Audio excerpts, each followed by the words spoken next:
사로운 찬양대 대장님, 지휘자님, 반주자님, 대원들 모든 영혼들을 하나님께서 다 받아주시옵소서. 찬양을 받으시고 또 찬양의 사명을 감당하는 대원들 다 받으셔서 하나님의 큰 기쁨, 영원한 기쁨 삼아 주시옵소서. 하나님 아시지요? 우리에게 찬양대는 찬양대만의 찬양이 아니라 온 성도를 대표한 온 성도의 마음을 모은 찬양이 오니 찬양을 받으시고 찬양대원 받으시고 저희도 받으셔서 하나님의 기쁨 삼아 주시옵소서. 사명 잘 감당하도록 건강도 주시고 또 평강도 주시고 삶의 지경에 근심 걱정 없게 하시고 복음의 열정과 믿음을 더하시고 성령 충만케 하여 주옵소서. 하나님, 오늘 저희를 불러주심을 감사합니다. 이곳에 온 것은 우리가 애쓰고 수고한 것이 있기에 온 것이 아니라 하나님께서 불러주셨기에 오늘 이곳에 임하게 된 줄로 믿습니다. 하나님 택하시고 불러주셨사오니 말씀하여 주옵소서.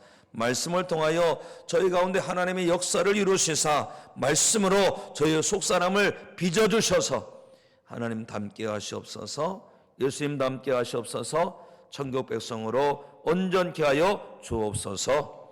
예수 그리스도 이름으로 기도합나이다. 아멘. 사랑하는 성도 여러분, 예수님 잘 믿고 계십니까? 믿을 때에 잘 믿으시기 바랍니다. 제대로 믿으시기 바랍니다. 믿음 생활이 오래되신 것 정말 귀한 일입니다. 그러나 믿음 생활 오래됐음에도 불구하고 우리가 하나님을 닮지 않는다면, 예수님을 닮지 않는다면 우리가 잘 믿은 것이 아닌가 진지하게 고민해 봐야 돼요. 예수님 잘 믿는 것, 하나님 잘 믿는 거는요, 하나님 닮습니다. 예수님 닮습니다. 하나님은 온전하시거든요. 그러므로 우리가 믿으면 믿을수록 온전해져야 할 줄로 믿습니다. 혹자는 그럽니다. 우리가 나아야 되지 않겠어? 그제보다는 어제, 어제보다는 오늘, 오늘보다 내일이 하나님 보시기에 나아야 되지 않겠어? 이렇게 말을 하면 냅둬요. 그냥 이렇게 살다 갈 거요. 어딜 가겠어요? 지옥 가려고 합니까? 믿으면 믿을수록 잘 믿어야 되고 믿으면 믿을수록 하나님 닮아야 되고 예수님 닮아야 할 줄로 믿습니다.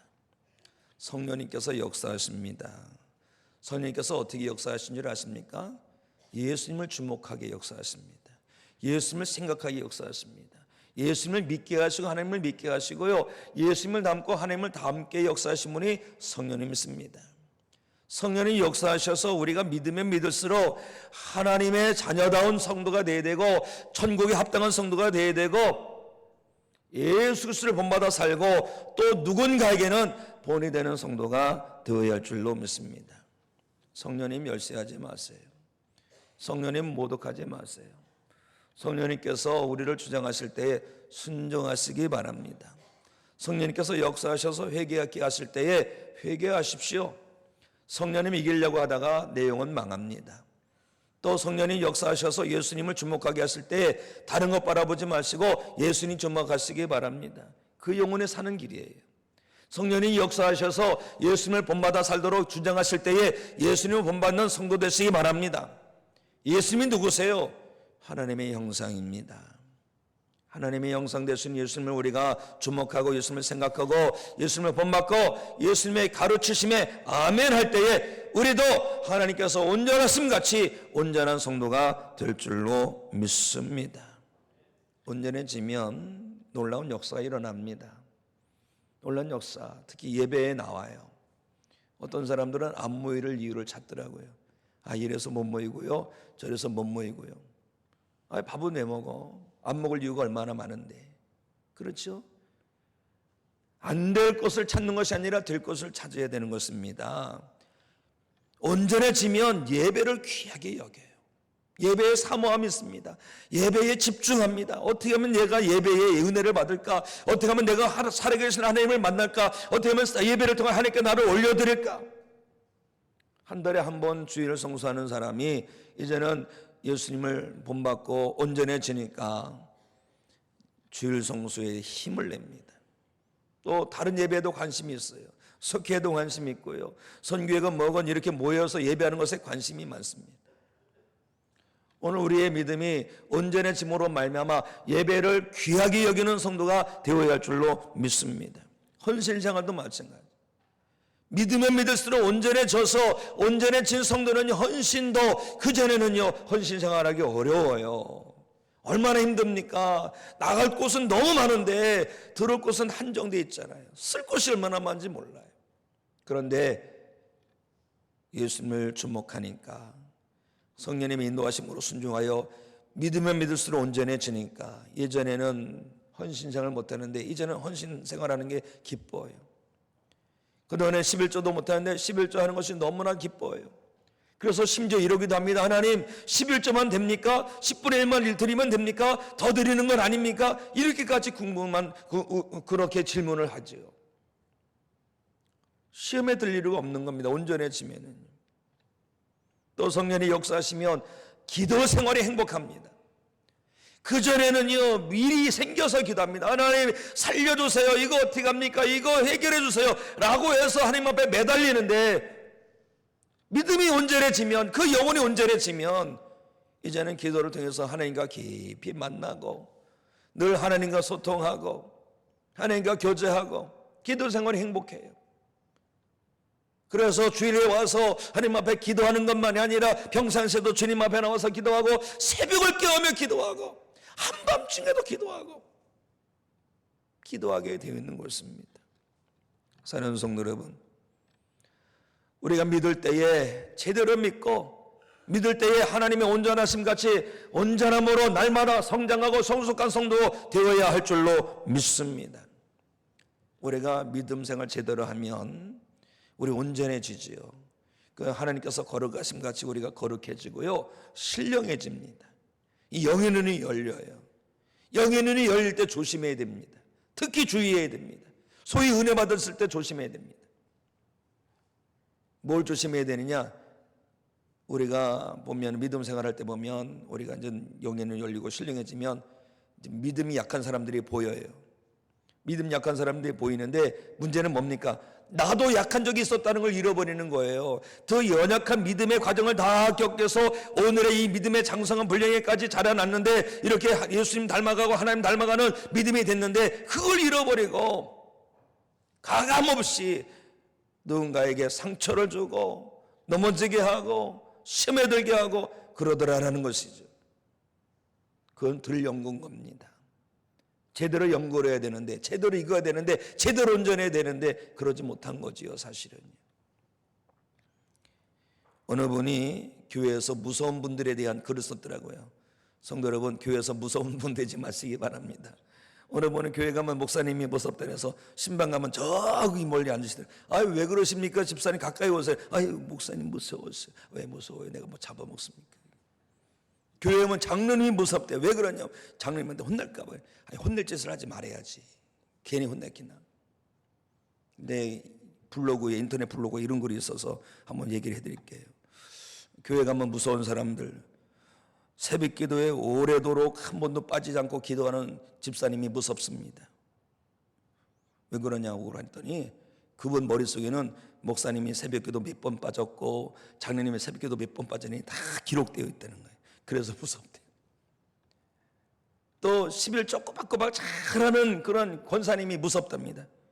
왜냐하면 그 권사님 안에는 주보를 보고 누가 이번 달 빼먹었구나, 이거 다 기억하는, 수년 전에 거 다 기억하는, 그래서 무섭다는 거예요. 또 어떤 사람은 40일 금식기도 한 권사님이 무섭대요. 왜냐하면 그분의 시선에서는 야, 너는 금식기도 한 번 못하냐, 이런 막 그런 질책이 담겨서 무섭다고 합니다. 또 어떤 분은 크고 건강한 교회 다니는 사람, 성도가 무섭답니다. 왜냐하면 그분 말투에 보면 자꾸 별 볼 일 없어 보이는 교회 다니는 사람에 대한 그런 멸시, 또 자기네 우울감, 이런 게 있어서 무섭다고 합니다. 또 주일 성수 한 번도 오기지 않고 매번 주일 성수 하는 사람이 무섭답니다. 왜냐하면 한 번 못 나가면 그냥 가차없이 질차가 쏟아져서 무섭다는 거지요. 사랑하는 성도 여러분, 성님들은 무서운 분 되지 않기 바랍니다. 무섭지 않고 오히려 본이 되는 분이 되지 않겠어요? 본이 돼야 되는데. 우린 본이 되기는커녕 그냥 가시가 되고 회초리가 되고, 우리가 하나님 앞에 쓰임받는 인생 살 때 축복의 통로로 쓰임받는 인생 되길 원합니다. 그러면 좋지 않겠어요? 하나님 앞에 회초리로 쓰임받고 싶으신 분? 아니면 뭐로 쓰임받고 싶으세요? 가시로 쓰임받고 싶으세요? 하나님께서 우리를 들어 사용하시는데 이왕 쓰임받을 테면 우리가 회초리로 찌르는 가시로 쓰임받는 것이 아니라 축복의 통로로 쓰임받는 성도 되어야 할 줄로 믿습니다. 혹 우리가 누군가를 지적해주고 싶을 때 반드시 기억할 게 있어요. 내가 누군가를 지적할 때 그 지적이 곧 나도 지적받는다는 겁니다. 누군가를 비판할 때 그 비판이 나에게 임하고, 누군가를 정죄할 때 그 정죄가 나에게 임한다는 것을 잊어서는 안 됩니다. 우리 주님께서 사망 권세를 이기시고 부활하셨잖아요. 부활하신 다음에 40일 동안 이 땅에 계시면서 복음을 전하셨습니다. 그리고 40일째 될 때에 감람산에서 제자들이 보는 가운데서 하늘로 승천해 가셨습니다. 승천해 가시고 그것이 끝이 아닙니다. 우리 예수님은 하나님 보좌우편에서 우리 위해서 중보기도 하고 계시죠. 그만이 아닙니다. 하나님의 때가 이르면 우리 예수님께서 우리를 부르러 다시 오셔요. 우리는 지금 그날을 기다리고 있는 거예요. 그런데 문제는 뭔지 아십니까? 2000년 전에 오신 예수님은 구원자로 오셨지만 다시 오실 예수님은 구원자가 아니라 심판주로 오신다는 것입니다. 주님께서 다시 오셔서 심판하실 때에 심판받으면 되겠습니까? 심판받으면 안 되잖아요. 위로를 받고 칭찬을 받고 인정을 받고 면류관 받아 쓰고 예비하신 천국을 유업으로 받는 성도가 되어진다는 거 아닙니까? 그래서 우리가 믿음 생활을 하더라도 잘 해야 됩니다. 제대로 믿음 생활을 해야 됩니다. 제대로 믿음 생활하고 잘 믿어야 되어서 그런 성도가 어떻게 되는 겁니까? 주님의 다시 오심을 제대로 준비하는 성도가 되는 줄로 믿습니다. 온전해지면 돼요. 예수님 닮으면 돼요. 천국 백성으로 온전해지면 될 줄로 믿습니다. 예수님을 본받아 온전해지길 원하는 성도가 계시다면 오늘의 말씀을 주목하시기 바랍니다. 예수님께서 오셨을 때 칭찬받기를 원하는 성도가 계시다면 오늘의 말씀을 주목하시기 바랍니다. 오늘의 말씀은 세 가지입니다. 첫째 무엇인 줄 아십니까? 비판을 받지 말고 칭찬을 받으라는 것입니다. 예수 믿으면서 칭찬받아야지 비판받고 그런 살면 되겠습니까? 안 되는 거예요. 자, 오늘 말씀 우리 로마서 14장 18절 말씀을 우리 함께 읽습니다. 시작. 이로써 그리스도를 섬기는 자는 하나님을 기쁘시게 하며 사람에게도 칭찬을 받느니라. 아멘. 제대로 믿는 성도는요 하나님을 기쁘시게 합니다. 그러나 반대로 제대로 믿지 않으면, 우리가 믿는 것 같아도 제대로 믿지 않으면 하나님을 기쁘시게 하지 못합니다. 또 제대로 믿으면 하나님을 기쁘시게 할 뿐만 아니라 사람들에게도 칭찬받아요. 반대로 제대로 믿지 못하면 칭찬받지 못합니다. 오늘 예수님의 말씀 첫 소절이 무엇으로 시작합니까? 비판을 받지 아니하려거든 이라는 말씀을 통해서 시작됩니다. 비판을 받지 아니하려거든. 사랑하는 성도 여러분, 우리가 하나님께도 칭찬받고 사람에게도 칭찬받아야지 비판받는 성도가 되면 안 될 줄로 믿습니다. 왜 우리가 비판받지 말아야 되느냐 생각해 보세요. 우리가 예수 그리스도를 믿을 때 우리는 그 믿음으로 말미암아 구원을 받습니다. 하나님의 자녀가 되었어요. 비록 이 땅에서도 예수를 믿을 때 천국에 속한 천국 백성이 되었습니다. 믿어지시면 아멘 하십시오. 그런데 예수 믿기 전에는요 우리가 그냥 사는 거지요. 그래서 예수 믿으면 우리가 완전히 다른 사람이 됩니다. 이제는 예수 믿고 구원받으면 하나님과 관계없는 사람이 아니라 하나님과 너무나도 관계 있는 사람이 되는 거예요. 그래서 내가 만약에 비판을 받고 또 비난을 받고 그러면요 하나님께서 영광 받으셔야 되는데 하나님 영광 가리게 되는 겁니다. 믿는다고 하면서, 하나님을 믿는다고 하면서 하나님 영광 가리면 돼요? 안 되는 거잖아요. 우리가 예수님을 믿고 하나님을 믿더라도 하나님의 영광 드높이도록 믿어야지, 하나님 영광 가리도록 믿으면 그 믿음 가짜예요. 그러면 안 됩니다. 그러나 우리가 칭찬받는 삶을 살 때에 하나님께서 우리를 통하여 영광 받아 주실 줄로 믿습니다. 저는 우리 교회가 데살로니가 교회처럼 칭찬받는 교회가 되면 좋겠어요. 불신자들도 칭찬하고 불신자들도 다니고 싶은 그런 교회가 됐으면 정말 좋겠습니다. 믿는 사람에게나 믿지 않는 사람에게나 우리가 비판받는 것이 아니라 칭찬받아야 될 줄로 믿습니다. 그럴 때에 하나님께서 기뻐하시고 하나님께서 영광 받으시고 하나님의 은혜가 우리 가운데 충만하게 될 줄로 믿습니다. 전도를 하다 보면 전도가 확 막힐 때가 있어요. 특히 어떤 일이냐면 전도를 하다 보면 전도를 내면서 예수님 믿으시 바랍니다. 저 아는 암호교회 이렇게 목사입니다. 암호교회 전사입니다. 할 때 그러면 붙들고 얘기해 준 사람이 있어요. 아이고 그 교회요? 나 그냥 그 사람 때문에 안 다닙니다. 무슨 얘기가 들어봤더니 뭐 돈 때문에 왔다는 얘기고 뭐 살 때 보니까 막 그냥 엉망으로 산다는 것이지요. 먼저 믿은 사람 때문에 나도 예수님 믿을 거라고 생각했었는데 기회가 됐으니 잘 됐다. 답장서시오 나도 교회 가겠습니다. 이래야 되는데 아무개 때문에 내가 예수님 믿지 않겠다. 이러면 안 되는 거 아닐까요? 저는 그런 얘기 들을 때마다 무거운 책임감을 느낍니다. 어떤 책임감인지 아십니까? 주여 교인을 성도로 거듭나게 해주시옵소서. 그런 각오와 결단이 있어요. 교회에 등록하고 적당히 다니면 교인입니다. 그런데 명심하십시오. 천국은 교인을 위한 곳이 아닙니다. 성도를 위한 곳이 천국입니다. 내가 교회 등록하고 적당히 다닌다 그래서 천국 갈 것이라고 생각하지 마십시오. 절대 오산입니다. 하나님 믿어야지 되는 것이고 예수님 믿어야 되는 것이고 성령 받고 거듭나야지 천국 백성 되는 것입니다. 하나님 믿는다고 하면서 믿지도 않잖아요. 요즘 상대로 사람들 그래요. 교회 다닌다고 해서 예수님 안 믿어요. 그러니까 하나님 영광 가리는 거예요. 참 마음 아파요. 우리가 그래서 믿을 때 제대로 믿어야 할 줄 믿습니다.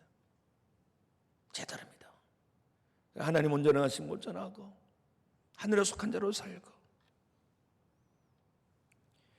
교회를 다녀서 교인만 되면 안 됩니다. 하나님 믿고 예수님 믿고 성령 받고 거듭나서 성도가 되어야 할 줄로 믿습니다. 그런데 물론 그런 사람도 있어요. 비판을 받을 때 예수 믿음으로 말미암아 비판받을 때가 있어요. 이상하게 싫어하는 사람이 있어요. 그냥 예수님만 이름만 꺼내면 그렇게 싫어하는 사람이 있어요. 그런데는요, 그럴 때는요 오히려 기뻐하시기 바랍니다. 왜 그런 줄 아세요? 예수님께서 말씀하셨어요. 하늘의 상이 크다고 그랬어요. 하늘의 상이 크다고. 그런 비판 말고는요 예수님 믿는다고 하면서 막 하나님 영광 가리고 복음을 가로막고 그러면 절대 안 되는 거예요. 우리는 비판받는 자가 아니라 칭찬받는 자가 되어야 할 줄로 믿습니다. 나로 말미암아 복음이 닫히는 것이 아니라 복음의 문이 열려야 할 줄로 믿습니다. 혹 아직도 비판받고 있다면 또 비난받고 있다면 이제는 그의 모습을 다 벗어던지고 회개하고 하나님의 영광 드높이는 자리로 나가십시오. 칭찬받는 삶으로 거듭나십시오. 그래서 비판받는 자가 아니라 칭찬받고 하나님의 영광 가리는 자가 아니라 하나님의 영광을 드높이는 복된 성도 되시기를 예수 그리스도의 이름으로 축복합니다. 우리가 이제 비판받지 말고 칭찬받아야 되겠으며 두 번째는 어떻게 되느냐? 비판하지 말고 칭찬하며 살아야 할 줄로 믿습니다. 마태복음 7장 2절 말씀 우리 함께 읽습니다. 시작. 너희가 비판하는 그 비판으로 너희가 비판을 받을 것이요 너희가 헤아리는 그 헤아림으로 너희가 헤아림을 받을 것이니라. 아멘. 성도 여러분, 비판을 중단하시기 바랍니다. 중단하세요. 비판하는 거 죄입니다. 제가 읽은 책 중에 이런 책 제목이 있어요. 꽃으로도 때리지 말아라. 꽃으로도 때리지 말아라. 우리가 하나님의 역사를 이루는 사람이 되어서 그 사람을 죽이는 일을 하면 안 되잖아요. 비판하고 정죄하는 거는요 살인이랑 같아요. 사람을 죽이는 자는요 요한계시록 21장 8절에 보니까 두려워하는 자, 믿지 않는 자, 거짓말하는 자, 살인한 자 지옥에 던져집니다. 지옥불에 던져지면 안 되잖아요. 우리가 물론 누군가에게 비판해주고 싶을 때가 있어요. 뭔가 지적해주고 싶을 때가 있어요. 꼭 해야만 된다면 이렇게 생각하십시오. 한 10가지 아니 한 20가지 칭찬해주고 그 다음에 조심스럽게 하나 얘기해 주시기 바랍니다. 그런데 어때요? 칭찬하라면 꿀먹은 벙어리야. 해봤어야지. 칭찬해봤어야지. 지적하라면 비판하라면 뭐 손 들고 마는데 바뀌어야 되지 않겠어요? 언제까지 어둠의 영역에서 살 거예요? 언제까지 마귀에게 붙들려 살 거예요? 언제까지 하나님의 마음을 후벼 파면서 아프게 하면 살 거예요? 언제까지 구원받은 성도로 살지 않고 그렇게 엉망으로 살 거예요? 우리가 누군가를 얘기할 때 소위 좋은 의도로 합니다. 좋은 의도로 해주지요. 잘 되라고 하지요. 그러나 한번 보십시오. 가정에서도 보십시오. 잘 되라고 비판해 준 것 때문에 잘 됐나요? 아니에요. 아닙니다. 곁길로 가면 같이 잘 되지 않았습니다. 반항심을 일으키지 잘 되지 않아요. 오히려 그 비판, 그 정죄, 그 심판은 마음의 상처기를 내죠. 무의식 깊은 곳에 상처기를 내죠. 그래서 그 무의식에 깔려있던 것이 다시 나와요. 상처로 나와요. 악순환입니다. 악순환. 사랑하는 성도 여러분, 비판을 중단하시기 바랍니다. 비판에 대한 헬라어 단어는요 크리노라는 거예요. 크리노. 그 어떤 뜻이냐면 크리노는 비판, 판단, 심판, 정죄. 예수님께서 비판하지 말라, 이런 말씀은 판단하지 말라, 또 심판하지 말라, 정죄하지 말라라는 말씀인 것을 명심하시기 바랍니다. 오늘 본문 말씀은 산상수훈이라는 말씀입니다. 산상수훈이라는 것은 예수님께서 산에 오르셔서 함께 모여든 무리들에게 가르치신 교훈의 말씀이라는 것이죠. 어제 우리 교회 산악기가 있었는데 산에 올라가는 것 쉽지 않습니다. 예수님께서 산에 오르실 때에 따라가는 사람들도 쉽지 않았을 거예요. 그럼에도 불구하고 예수님 주변에 많은 무리들이 몰려들었어요. 그 무리를 향해서 예수님 말씀하십니다. 비판하지 말라. 비판하지 말라. 심판하지 말라. 정죄하지 말라. 왜 그러셨을까요? 왜 그러셨을까요? 그들은 거룩하게 살려고 몸부림치는 사람입니다. 천국 소망하며 사는 사람입니다. 소위 말하면 하나님의 백성으로 좀 더 온전해지려고 몸부림치는 사람입니다. 그런 사람들에게 왜 하필이면 비판하지 말라는 말씀을 주셨을까요? 심지어 오늘 이렇게 힘내고 헌금도 드리고 또 참 때 빼고 확내서 엄남다 예배를 드리는 우리에게도 비판하지 말라는 말씀을 왜 주실까요? 예수님은 그 영혼들을 사랑하신 거예요. 그 영혼을 사랑하신 거예요. 왜요? 비판하면 비판받고 헤아리면 헤아림받아서 지옥에 던져집니다. 지옥에 던져지면 안 되잖아요. 예수님 그래서 그 영혼을 사랑하시기에, 그 영혼을 귀하게 여기시기에 비판하지 말라, 이 말씀을 해주신 것입니다. 사랑하는 성도 여러분, 오늘의 말씀을 내게 주신 말씀으로 받으시기 바랍니다. 안무개 성도가 들으면 참 좋겠다, 이런 것이 아니지요. 오늘 부흥회 갔는데 부흥회 끝나고 어느 할머니 권사님이 오셔서 하신 말씀이, 아이고 목사님 내일 저녁에도 꼭 오늘 말씀 다시 해주세요. 왜 그러세요? 그랬더니 우리 며느리가 안 왔어요. 그 며느리가 꼭 들어야 되는데. 그것이 아닙니다. 내 영혼을 살리시려고, 내 영혼을 너무 사랑하시기에 주님께서 주시는 것임을 꼭 명심하십시오. 비판이 아니라 우리가 칭찬하고 위로하고 응원해야 될 줄로 믿습니다. 우리가 비판하지 않으려면 어떻게 될까요? 비판을 중단하고 오히려 칭찬하고 축복하는 사람으로 가려면 어떻게 될까요? 세 번째가 있습니다. 세 번째, 남보다 자신을 먼저 성찰하면 됩니다.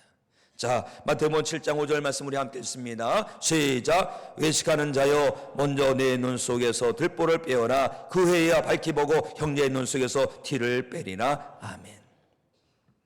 먼저 자신을 돌아봐야 되는 거예요. 타산지석이라는 게 있죠. 다른 사람의 부족함, 다른 사람의 실수, 다른 사람의 미련함, 다른 사람의 단점, 이것을 내 인격 수양으로 삼는 게 타산지석, 반면교사. 타산지석과 반문교사. 예수님이 가르치심이 사실 그거예요. 요한복음 8장에 보면 간음하다가 현장에서 잡힌 여인이 끌려옵니다. 서기관과 바리새인 사람들이 예수님 앞에 끌어가서 자신 있게 말합니다. 예수님, 이 여자가 간음하다 현장에서 잡혔습니다. 모세 율법에 의하면 간음한 여자는 돌로 쳐 죽이라고 하는데 어떻게 될까요? 아주 사악한 사람들이에요. 이 사람들은요, 율법에 대해서 잘 알면서 이렇게 막 당당하게 왔지만 예수님께서 그러세요? 그럼 쳐 죽이세요. 그러면 로마 현행범입니다. 로마 법에 의하면 사람을 죽이면 안 돼요. 어떤 이유는 또 만약에 그러면 되나요? 안 죽이면 안 되죠. 그러면 율법을 어기게 되는 거예요. 이래든 저래든 예수님을 걸려 넘어지게 하려는 사악한 사람들이, 이런 악한 사람들이 다 있어요. 그때 예수님께서 어떻게 하십니까? 한마디 딱 하십니다. 너희 중에 죄 없는 자가 먼저 돌로 치라. 지금 막 손에 돌을 들고 있어. 이만한 짱돌을 들고 있어. 예수님 말씀만 하시면 막 내려칠 기세입니다. 근데 그 내려칠 기세가 있는데 그들이 어떤 마음을 가지고 기세가 있을까요? 예수님, 저는 이 간음하다 현장에 잡힌 여자 자체 난 음란하지 않습니다. 내가 얼마나 거룩한데요. 나는 주일 성도도 잘하고 11조도 생활하고 금식기도도 하고 구제도 하는데 나는 죄인이 아닙니다. 이런 자세를 갖고 있는 거예요. 그런데 예수님은 그들 심령을 꿰뚫어 봤어요. 그리고 말씀하시는 겁니다. 너희 중에 죄 없는 자가 먼저 돌로 치라. 예수님의 이 말씀에 이 사람들이 확 무너집니다. 따끔한 거예요. 그래도 다행인 것은 이 사람들이 예수님 말씀에 찔림이나 있지. 오늘날 찔림이 없어요. 문제는 공한 쇠계 경일계처럼 그런 게 없어. 백날 선포해도 안 돼요. 하나님께서 얼마나 마음 아파하시겠는가. 이 사람들은 마음의 찔림을, 양심의 찔림을 받고 들었던 돌을 하나둘씩 내려놓고 다 슬금슬금 물러가게 되는 것을 보게 됩니다. 예수님의 이 말씀으로 말미암아 그들은 밖을 향해도 눈을 돌려서 자기 영혼을 돌아본 거예요. 그래, 들키지 않았을 뿐이지. 내가 얼마나 가증스러운가, 내가 얼마나 사악한가, 내가 얼마나 좀 어리석은가, 미련한가, 이걸 깨달은 거예요. 이게 은혜예요. 사실 이게 은혜. 오늘 말씀도 같은 말씀입니다. 저 보니까 저 사람들에 막 티가 있어요. 티가 뭔가 있어요. 저거 뭘 패내야 되는데, 얽겨내야 되는데, 그래 내가 속 시원하겠는데. 그런데 정작 자기 눈을 보지 못합니다. 자기 눈에 들보가 들어있는 거예요. 기독이 들어있는 거예요. 지금 누군가의 눈에 있는 티를 보면서 저거 어떻게 합니까? 어떻게 합니까? 이런 자세를 갖고 있는 사람들에게 내 눈에 들보가 있는데 그거 보지 못하느냐? 참 예수님 볼 때 얼마나 어리석겠습니까? 사랑하는 성도 여러분, 심판이 다가오고 있습니다. 심판을 준비해야 되는 거예요. 비판하고 정죄하고 헤아리다가 똑같이 주님께 당합니다. 물론 요즘은 사악한 세상이라서 말씀을 부인하지요. 예수님 하나님이 사랑이신데 무슨 심판이 있느냐, 지옥이 있느냐라고 말하는데, 만약에 심판이 없으면, 지옥이 없으면 예수님의 그 십자가의 구원이 무슨 지옥이 있겠습니까? 예수님께서 왜 고난 당하십니까? 그럴 이유가 없는 거예요. 그러나 심판이 있고 지옥이 있기 때문에 우리를 그 심판에서, 그 지옥에서 구원하시고자 예수님께서 이 땅에 오셔서 십자가의 고난을 감당하시고 사망 원수를 이기신 것입니다. 우리가 이제라도 깨어나야 할 줄로 믿습니다. 심판 무서운 줄 알아야 되는 거예요. 어느 교회에 저녁 집회가 있었어요. 그래서 막 주여 하고 막 기도하라는데 어느 집사님 저 뒤에서 기도하다가 이렇게 눈을 또 이렇게 봤어요. 잘들 기도하고 있나 봤더니 세상에 장로님이 기도하는 게 아니라 꼬박꼬박 졸고 있어요. 저쪽에 봤더니 한번 집사님도 그냥 꼬박꼬박 졸고 있어요. 아이고, 교회 장로가 돼가지고 기도를 안 하고 그저 졸고 있네. 그리고 또 집사님도 마찬가지, 믿음 쫓아가더니 졸고 있네 말이야. 아이고 정말 못 살아. 이렇게 했는데 하나님께서 갑자기 말씀을 주시는 거예요. 야, 너는 잠도 안 자고 남들 흉만 보지 말고 차라리 자라. 차라리 자. 사랑하는 성도 여러분, 우리가 비판을 중단해야 될 줄 믿습니다. 우리가 믿음 좋아져서 영의 눈을 열려서 정죄하면은 하나님 마음이 얼마나 아프겠어요. 이탈리아의 성자 프란체스코에 대한 이야기 중에 이런 얘기했어요. 수도원에서 이제 제자들과 함께 프란체스코가 금식기도를 하는데 40일 금식기도를 합니다. 사순절 같아요. 그런데 그 수도사들을 돕기 위해서 많은 사람들이 자원봉사를 했는데, 봉사하는 사람들은 금식기도 수도사들이 금식기도를 하더라도 식사를 하지 않습니까? 열심히 금식기도를 잘하고 있는데 39일째 되는 날 막둥이 수도자가 프란체스코의 제자가 그냥 슬쩍 그 스프를 다 먹었어요. 배고플 때 스프가 얼마나 맛있겠어요. 얼른 먹었어요. 아무도 못 본 줄 알았는데 웬걸 다 봤어요. 그랬더니 막 다른 제자들이 눈에 불을 켜고 저 막둥이가 어떻게 말이야 내일이 40인데 어떻게 이럴 수 있냐 막 책망하는 눈빛으로 막 그렇게 바라보면서 그 프란체스코를 돌아보면서 혼내주라는 식으로 막 바라봤어요. 그때 프란체스코가 어떻게 줄 아십니까? 야 막둥이 너 그럼 되겠어? 이런 것이 아니라 조용히 그 스프 끓인 대로 가서 스프를 더 가지고 그럼 먹더라는 겁니다. 그러면서 이런 말을 했더라는 거예요. 우리가 금식을 하며 기도를 드리는 것은 모두가 예수님의 인격을 담고 그분의 성품을 본받아 서로가 서로를 참으며 사랑하며 아끼자는 것입니다. 저 젊은이가 유혹을 이기지 못하고 스프를 떠먹은 것은 죄가 아닙니다. 하지만 그를 정죄하고 배척하는 여러분이야말로 지금 큰 죄를 짓고 있는 것입니다. 굶으면서 서로 미워하는 것보다는 실컷 먹고 사랑하는 것이 더 낫습니다. 사랑하는 성도 여러분, 하나님께서 원하시는 것은 사랑이에요. 그러나 사랑이라는 이름으로 우리가 다른 영혼을 죽이면 안 되지 않습니까? 우리를 넘어지게 하는 사단 마귀에게 패하면 안 됩니다. 성령님 인도하심 따라서 회개하십시오. 비판한 것, 정죄한 것, 심판한 것 회개하십시오. 회개하고 돌이키십시오. 진정 성령으로 거듭나십시오. 이제는 오히려 비판한 자가 아니라 칭찬하는 하나님의 축복의 통로가 되시기를 바랍니다. 이 유대인들의 그 율법서를 해석해 놓은 책이 있어요. 그 책이 뭐냐면 미드라시입니다. 미드라시. 그 책에 어떤 내용인지 보십시오. 남을 헐뜯는 험담은 살인보다 위험하다. 왜 그런 줄 아세요? 살인은 한 명 죽이잖아요. 근데 험담을 하는 것은 3명을 죽인다고 합니다. 첫째, 험담하는 그 사람을 죽이고요, 험담을 받는 사람도 죽이고요, 옆에서 험담하는 소리를 듣는 사람도 죽인다는 거예요. 형제를 미워하는 자마다 살인하는 자라고 했습니다. 형제에게 노하는 자마다 심판을 받는다고 했습니다. 우리가 예수님을 믿더라도 두려고 떨림으로 믿고, 예를 믿더라도 제대로 믿고, 주신 말씀 내게 주신 말씀으로 받고, 이제는 비판이 아니라 위로와 응원과 칭찬하며 살아가는 하나님의 축복의 통로가 되어야 할 줄로 믿습니다. 성령님께서 우리에게 힘 주십니다. 비판하지 말고 이제는 칭찬해라.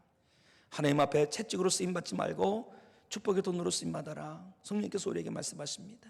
이 말씀 마음에 새기고 오늘도 내일도 주님 오시는 그날까지 하나님 앞에 귀하게 쓰임받는 복된 성도 여러분 되시기를 예수님의 이름으로 축복합니다.